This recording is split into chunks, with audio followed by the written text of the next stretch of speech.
দূষণ নিয়ন্ত্রণ পর্ষদের সহযোগিতায় পরিবেশ রক্ষায় সচেতনতা প্রচার ও লিফলেট বিলি করেন মহিলা মহাবিদ্যালয় এনএসএস ইউনিট।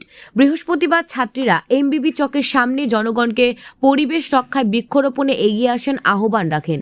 পাশাপাশি যত্রতত্র আবর্জনা না ফেলে পরিবেশকে নির্মল রাখার আহ্বান জানান। এই কর্মসূচিতে ছাত্রীদের সঙ্গে অংশগ্রহণ করেন কর্পোরেটর হিমানী দেববর্মা সহ কলেজের এনএসএস ইউনিটের ইনচার্জ রমা ভট্টাচার্য।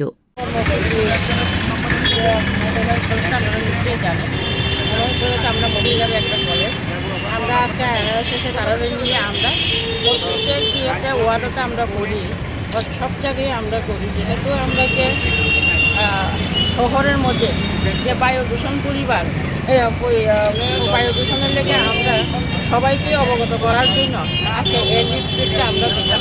বিশেষ করে সেটা আমাদের রমা ভট্টাচার্য যে দায়িত্ব দিয়েছে, এরা অনেক ভালো কাজ করেছে। আমাকে সবসময় যে সারা দিয়ে রাখে, আমি তাদের সঙ্গে থাকি। মানে যতটুকু যে প্রচেষ্টা রয়েছে আমরা শহরের মধ্যে বায়ু দূষণ মুক্ত করার জন্য আজকে অনেক দিন ধরে চালিয়ে যাচ্ছে। তার জন্য আমি যাদেরকে লিফলেট দেবো তাদেরও যেন অবগত থাকে এবং বায়ু দূষণটা আমরা না হোক।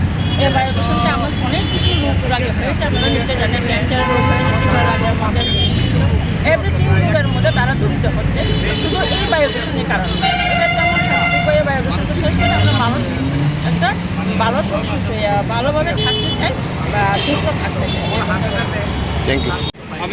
আমাদের সকলেরই এই ব্যাপারে অবগত যে আমরা বর্তমান সময়ে আমাদের পরিবেশ দূষণের মধ্যে বায়ু দূষণ একটি সবথেকে গুরুত্বপূর্ণ অধ্যায়।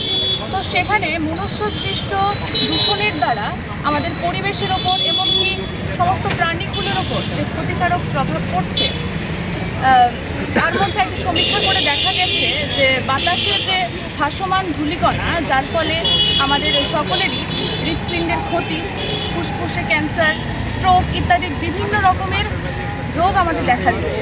তো তার থেকে মুক্তি পেতে হলে আমাদের পরিবেশকে নির্মল রাখতে হবে এবং সেই চেষ্টা আমাদের সকলকে এগিয়ে আসতে হবে। সেই বার্তাই আজকে সকলের ঘরে ঘরে পৌঁছে দিতে আমাদের ওমেন্স কলেজ এনএসএস ইউনিট এবং ত্রিপুরা দূষণ নিয়ন্ত্রণ পর্ষদের যৌথ উদ্যোগে আজকে আমাদের ঘটনা।